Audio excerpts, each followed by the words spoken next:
Poštovani gledaoci, Esselamu alaikum i lijep pozdrav. Vi gledate program pod nazivom Islam i nauka u produkciji Fondacije Zlatni Ljiljan. Rekao je uzvišni Allah dželešanuhu: uči u ime gospodara tvoga koji sve stvara, koji stvara čovjeka od kapi tekućine. Čitaj, gospodar tvoj je plemenit, koji poučava peru, koji čovjeka poučava onome što ne zna. Kur'an sura Alek, ajet od 1 do 5. Ovo su prve riječi koje je Allah subhanahu wa ta'ala objavio svome posljednjem poslaniku Muhammedu sallallahu alaihi wa sallam. Iz ovih ajeta se vidi koliku važnost Islam pridaje nauci. Međutim, i pored toga postoji mnogo onih koji tvrde da je Islam nazadan i da se ne može uklopiti u savremeni svijet. Takvi su, naravno, u velikoj zabludi jer ne znaju ili se prave da ne znaju koliki je bio doprinos Islama u razvoju nauke. Ipak, pored toga što su u polju nauke muslimani dali najviše, za njih se govori da su nazadni. Osim toga, na račun islamskih učenjaka, mnogi zapadnjaci su postali slavni fizičari, matematičari, hemičari i drugo, dok se islamski učenjaci i ne spominju. Pravo. Zahvaljujući sveobuhvatnom karakteru Kur'ana, pravna nauka se brzo razvila kod muslimana. Pisani ustav potiče od muslimana. Prvi takav ustav je sastavio sam Allahov poslanik sallallahu alaihi wasallam kada je osnovao prvu islamsku državu u Medini, koji je i do dan danas sačuvan. Historija. Doprinos muslimana proučavanju historije je veliki, posebno u utvrđivanju autentičnosti dokumenata. Rođen u punom svjetlu historijskog doba, Islam nema potrebe za legendama i pretpostavkama u svojoj vlastitoj historiji. Biografski leksikoni su jedna od karakteristika historijske literature kod muslimana. Geografija i topografija. Hodočašće u Meku i trgovina utjecale su na razvoj komunikacija kroz prostrano islamsko carstvo. Najstarije muslimanske geografske karte predstavljale su zemlju u kružnom obliku. Ibn Madžid, koji je bio kormilar na brodu Vasca da Game do Indije, već tada spominje kompas kao poznatu stvar. Riječi admiral, arsenal, kabl, tarifa i tako dalje, koje su izvorne arapske, jasno govore o utjecaju muslimana na modernu zapadnu civilizaciju. Astronomija. Astronomija je nauka kojoj su muslimani dali veliki doprinos. Mnoge zvijezde i danas u evropskim jezicima imaju arapska imena. Reforma kalendara koju je izvršio drugi halifa Omer ibn Hattab radijallahu anhu prevazilazi po svome savršenstvu reformu gregorijanskog kalendara. Za vrijeme halife Me'muna izmjeren je opseg zemlje sa iznenađujućim stepenom tačnosti. Pisana su djela o plimi i oseki, o izlasku i zalasku sunca, o sutonu, a naročito o kretanju sunca i mjeseca. Allah subhanahu wa ta'ala je istinu rekao i sve u kosmosu polovi. Sura Jasin, ajet 40. Do otkrića da se u svemiru sve kreće došlo je tek nakon kraja 17. stoljeća.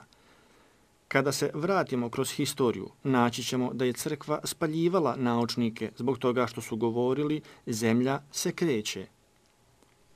Bili bi ovo samo neki od primjera koji govore o doprinosu muslimana društvenim naukama.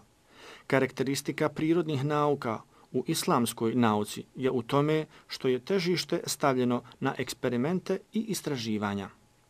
Dakle, i na polju prirodnih nauka muslimani su ostvarili velike rezultate, ali je Zapad većinu tih otkrića prepisao svojim naučnicima. Jahu, jahu, illallahu, jahu, jahu, ja. Jahu, jahu, illallahu, jahu, jahu, ja. Botanika. Botanika je kod muslimana bila posebno istraživana. Izuzev imena nekih biljaka koje nisu rasle u tadašnjem muslimanskom svijetu, nije bilo ni jednog naziva stranog porijekla. Botanička enciklopedija od Ivanerija, koji je umro 899. godine, u 6 velikih tomova sačinjena je čak prije nego što je na arapski prevedeno prvo grčko djelo o botanici. Dinaveri je opisivao ne samo izgled biljki, nego ih je i klasificirao, te opisivao njihove hranljive kvalitete, farmakološke i druge osobine. Medicina. Medicina je kod muslimana doživjela veliki napredak u anatomiji, farmaciji, organizaciji bolnica, obučavanju medicinskih kadrova itd. Medicinska djela islamskih liječnika ostala su temelj cjelokupne medicine, uključujući i zapadnu. Kaže Allah subhanahu wa ta'ala: izlazi iz utroba njihovih, utroba pčela, piće različitih boja, u kome je lijek ljudima. To je uistinu dokaz za ljude koji razmišljaju. Sura Nahl, ajet 69. Ako hoćete da sačuvate komad mesa, stavite ga u med i neće se pokvariti, zato što med ima svojstvo uništavanja bakterija. U njemu je lijek ljudima, a poznata je upotreba meda od davnina u svrhu liječenja. Kaže Allahov poslanik sallallahu alejhi ve sellem: da se ne bojim poteškoća mojim sljedbenicima, naredio bih im uz svaki namaz, 5 puta dnevno, da peru zube, i to misvakom. Sahih hadis. Misvak ima višestruko jače svojstvo čišćenja i dezinfekcije nego ono što se nalazi u mnogim pastama za zube. Optika. Optika ima naročito mjesto u islamskoj nauci. Poznato je djelo Knjiga o zracima od El-Kindija, koja je uveliko prevazilazila u tom području grčku nauku. Minerologija i mehanika. Minerologija je privlačila pažnju naučnika, koliko zbog medicinskih svrha, toliko zbog poznavanja dragog kamenja, koje je bilo veoma traženo. Djela Birunija i drugih se koriste na tom polju. Ibn Finnas je izumio aparat za letenje. Poginuo je nesretnim slučajem, ne ostavljajući nasljednika koji bi usavršio njegovo djelo.